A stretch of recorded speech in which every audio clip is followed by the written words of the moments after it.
presidente Jair Bolsonaro vai a pé no Congresso entregar a medida provisória do novo Bolsa Família. O valor da proposta deve ser 50% maior que o atual. E você vai ver também. Com a estimativa de que a inflação bata os 7%, o reajuste do salário mínimo para 2022 pode ser o maior em 6 anos. Relatório aponta que o aquecimento global avança mais rápido do que o esperado e o homem foi considerado o principal responsável. Segundo o Ministério da Saúde, o número de nascimentos em 2020 no Brasil foi o menor dos últimos 26 anos. E tem também os atletas brasileiros que vestiram o verde e amarelo e brilharam nas Olimpíadas de Tóquio. Você vai ver a partir de agora. Boa tarde. O governo federal entregou hoje a medida provisória que cria o novo Bolsa Família. O presidente Bolsonaro disse que a proposta vai auxiliar as famílias que tiveram perdas financeiras na pandemia. Acompanhado dos ministros da Economia Paulo Guedes e da Casa Civil Ciro Nogueira, o presidente Jair Bolsonaro desceu a rampa do Planalto e foi a pé entregar a medida provisória do Bolsa Família no Congresso. A nova proposta foi entregue ao presidente da Câmara, deputado Arthur Lira. O novo programa vai se chamar Auxílio Brasil. O governo ainda não definiu o novo valor do benefício, mas Bolsonaro disse que deve ser pelo menos 50% maior que o atual Bolsa Família, que hoje paga, em média, R$ 192. Sabemos que a pandemia trouxe uma inflação nos alimentos para o mundo todo. Então, nós não podemos deixar desassistindo exatamente os mais vulneráveis. Então, já decidido por nós, uma proposta mínima de 50% para o Bolsa Família, que agora chama-se Auxílio Brasil aqui. Realmente visa atender, bem como outras medidas que a equipe econômica, com muita responsabilidade, vem adotando, que é a inserção dessas pessoas, sempre na medida do possível, no mercado de trabalho. E o salário mínimo pode ter o maior reajuste em 6 anos. Com o impacto da inflação, o piso deve aumentar em R$ 77. Com a estimativa de que a inflação deste ano bata os 7%, o reajuste do salário mínimo para 2022 pode ser o maior em 6 anos, mas sem aumento real. Caso esse índice se confirme, o piso passa dos atuais R$ 1.100 para R$ 1.177, um aumento de R$ 77.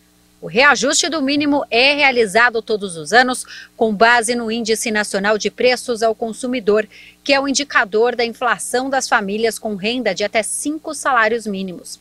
Segundo o Ministério da Economia, a estimativa para a alta do Índice Nacional de Preços ao Consumidor neste ano passou de 5% em maio para 6,2% em julho.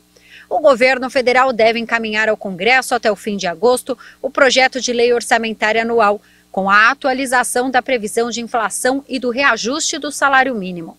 A Lei de Diretrizes Orçamentárias, aprovada em julho, previu o valor de R$ 1.147, com aumento de 4,3%. E o Ministério do Trabalho e Previdência publicou hoje no Diário Oficial da União uma nova portaria que altera os procedimentos de operacionalização de revisão de benefícios de longa duração do INSS. De acordo com o documento, a convocação para a revisão do benefício será feita pela Direção Central do INSS por meio de carta, com aviso de recebimento digital no endereço cadastrado. O beneficiário terá o prazo de até 30 dias após a convocação para agendar a perícia médica. E atenção, depois desse período, o benefício pode ser até suspenso. O Brasil tem média móvel de mortes abaixo de 1.000 pelo 9º dia seguido. No total, já são mais de 563 mil óbitos pela Covid-19. Em 24 horas, o Brasil confirmou mais 399 mortes por Covid-19. Com o aumento, o país chegou a 563.151 vítimas desde o início da pandemia, com mais 13.893 novos casos registrados de um dia para o outro. O número de diagnósticos confirmados já passa de 20.165.000. A média de mortes pelo coronavírus em 7 dias é de 902 vítimas diárias. É o 9º dia que o indicador fica abaixo de 1.000. Em comparação à média de 14 dias atrás, a variação foi de menos 15% e aponta a tendência de estabilidade. A média diária de novos casos está em 32.473, que ficou menor em relação ao dia anterior. O número representa uma variação de menos 28% em relação aos casos registrados na média há 2 semanas, o que indica queda. E na avaliação da pandemia por regiões no mapa, dessa vez percebemos que está maior a quantidade de locais que apresentaram alta nas mortes, com 7 unidades da federação: Amapá, Ceará, Distrito Federal, Goiás, Mato Grosso, Rio Grande do Norte e Roraima. Em estabilidade estão 5 estados e em queda estão 15 estados: Acre, Alagoas, Bahia, Maranhão, Mato Grosso do Sul, Minas Gerais, Paraná, Pernambuco, Piauí, Rio de Janeiro, Rio Grande do Sul, Santa Catarina, São Paulo, Sergipe e Tocantins. O Brasil já aplicou mais de 152.680.000 doses de vacinas até agora. Em um dia, foram aplicadas mais 415.546 doses. De acordo com o Ministério da Saúde e as secretarias estaduais de saúde, o número de brasileiros que tomaram a primeira dose já passou de 107.137.000. Isso equivale a 50,59% da população, enquanto mais de 45.542.000 pessoas tomaram a segunda dose. O resultado representa 21,5% da população brasileira. Os cientistas brasileiros já estão fazendo testes com a vacina da Pfizer, AstraZeneca e Coronavac para saber a necessidade de uma terceira dose no combate à pandemia da Covid. A corrida pela vacinação continua para tentar frear o avanço da variante Delta e outras que possam surgir no país.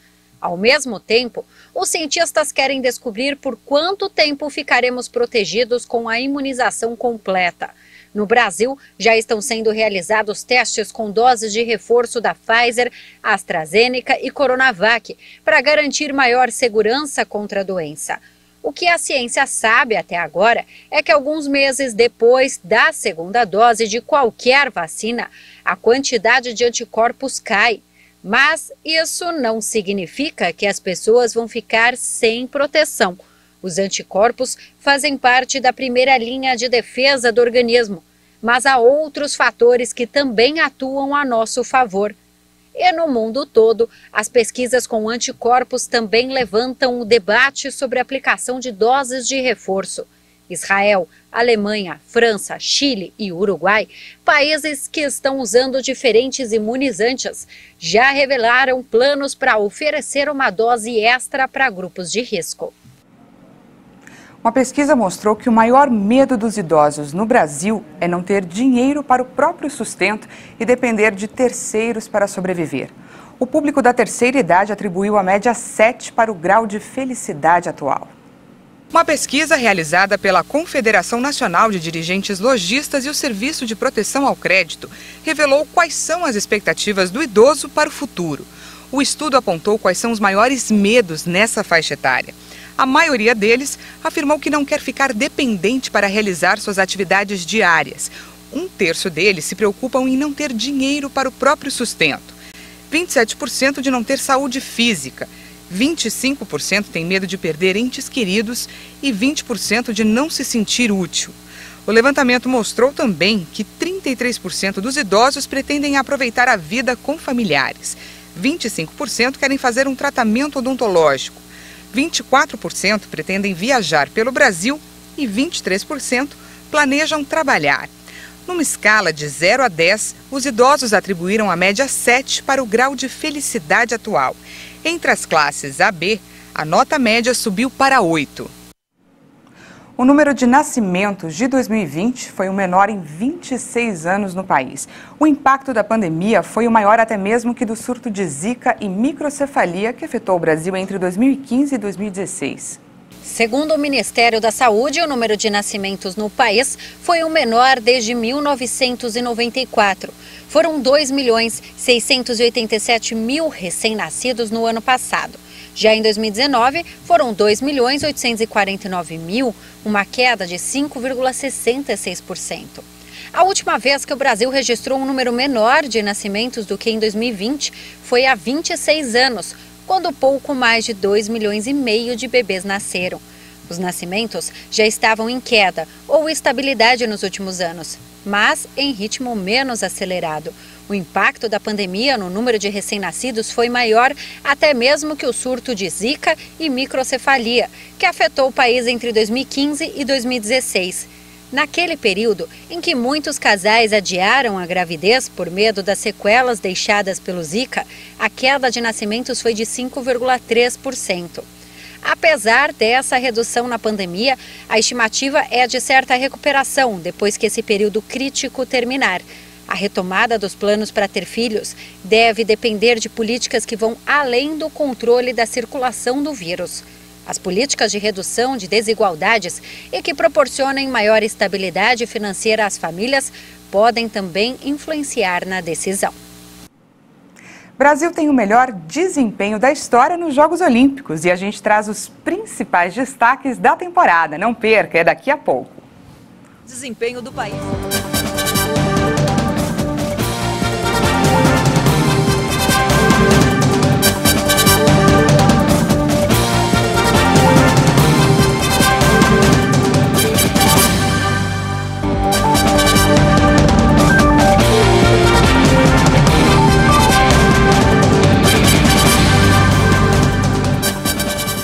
Estamos de volta. Especialistas em clima da ONU publicaram um aguardado relatório que revelou, entre outras conclusões, que o aquecimento global avança de maneira mais rápida do que o esperado.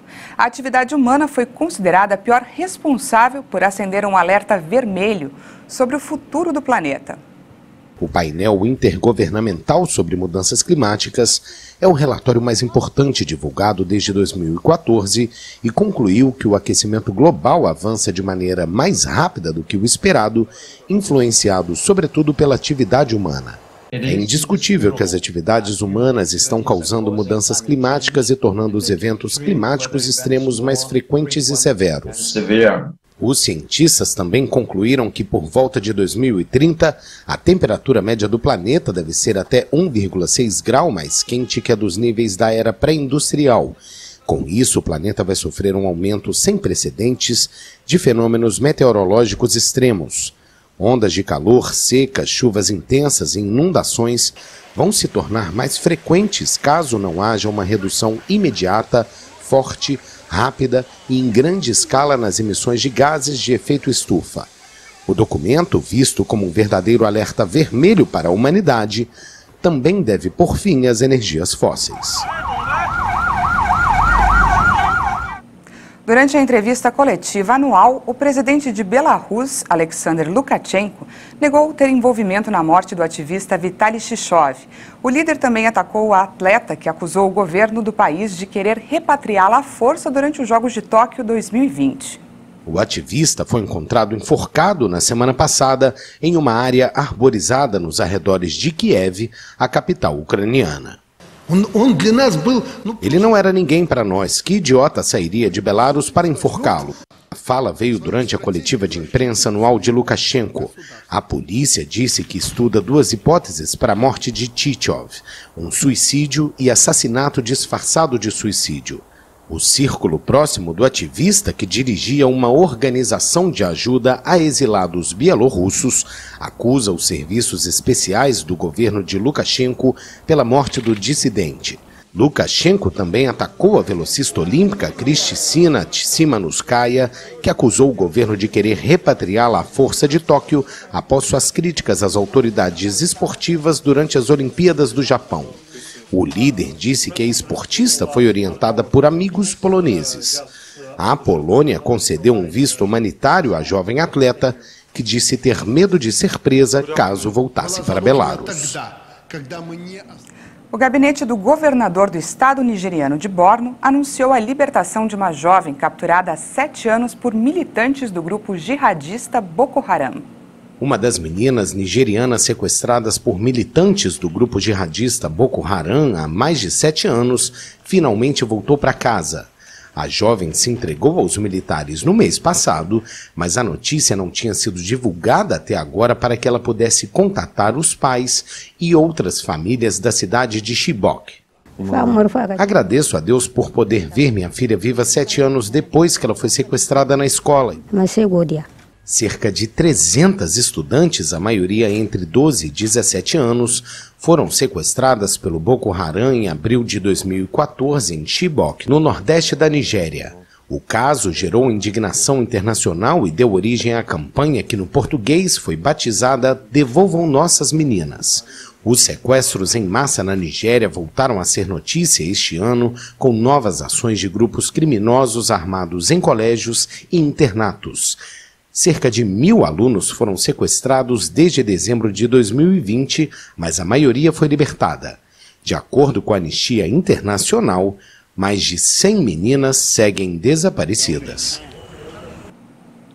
E olha só, um árabe trabalha de forma voluntária no resgate de gatos abandonados pelas ruas de Gaza.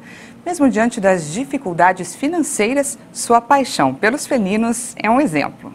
Mais que um apaixonado por gatos, Mahmoud Sherhadeh é um salvador dos felinos. Por mais um dia, este homem árabe segue para casa pelas ruas de Khan Yunis, nos territórios palestinos, após resgatar mais um animalzinho das ruas. Na residência precária, fornece cuidados e reabilitação para diversos gatinhos, antes de encontrar um lar permanente para eles. Algumas pessoas abandonam os gatos, brincam com eles por 2 ou 3 dias, mas quando eles ficam doentes ou pegam pulgas, não os levam para a clínica. O mais fácil é jogar de volta na rua, então eu levo, eu trato e crio e procuro pessoas para adotá-los. Existem pessoas que criam esses gatos corretamente e aqueles que os deixam nas ruas novamente depois de 1 mês ou 2. Essa é a dificuldade de criar gatos em Gaza. Sherhadeh é fundador de uma organização voltada apenas para o resgate de felinos sediada em Gaza. Com o apoio da esposa, improvisou uma clínica veterinária e luta diariamente contra o abandono dos animais. Um amor que se prova mesmo diante das dificuldades financeiras. Eu moro com gatos, somos uma família. Agradeço, claro, a meus filhos e minha esposa por dividir o espaço e o custo com os tratamentos. O custo é alto para mim, já que vivo de aluguel e estou desempregado, sem apoio.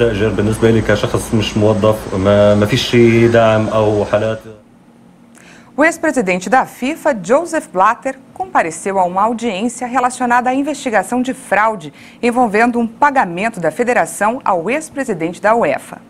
A sessão não deveria durar mais de 90 minutos devido à delicada saúde de Blatter, de 85 anos, hospitalizado recentemente para uma cirurgia no coração. Mas o ex-presidente da FIFA acabou ficando mais tempo no Ministério Público Federal. Este caso, que pôs Blatter e Platini fora do futebol, diz respeito ao pagamento pela FIFA de 2 milhões de francos suíços, ou cerca de 2 milhões e 100 mil dólares ao francês, no início de 2011, por ordem de Blatter.